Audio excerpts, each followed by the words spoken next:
అంబేద్కర్ 135వ జయంతి సందర్భంగా కొండాపురం మండలం తూర్పు ఎర్రబెల్లి గ్రామంలో అంబేద్కర్ విగ్రహాన్ని ఆవిష్కరించారు.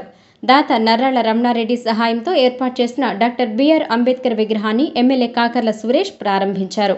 అనంతరం ఎమ్మెల్యే కాకర్ల సురేష్ మాట్లాడుతూ, సమానత్వం, న్యాయం, స్వేచ్ఛ కోసం జీవితాంతం పోరాడిన మహానుభావుడు అంబేద్కర్ అని అన్నారు. ఆయన రచించిన రాజ్యాంగం అణగారిన ప్రజలకు సమాన హక్కులు కల్పించిందని కొనియాడారు.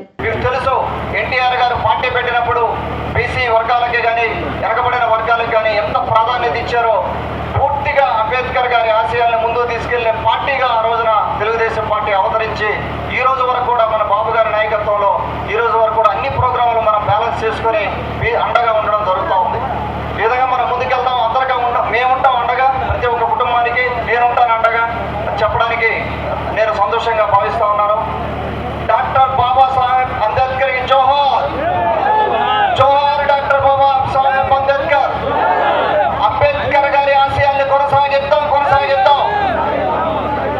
ఈ కార్యక్రమంలో తూర్పు ఎర్రబెల్లి అంబేద్కర్ యూత్, బద్దిపూడి మాచర్ల టీడీపీ పార్టీ మండల అధ్యక్షుడు, మండల క్లస్టర్ ఇన్ఛార్జ్ పోలినేని రమేష్, మాజీ mandal convenor Botlakunta Haribabu, telecom advisor director Tatikonda Anusha, మాజీ జెడ్పీటీసీ దామా మహేశ్వరరావు, నాయకులు, గ్రామ ప్రజలు పాల్గొన్నారు.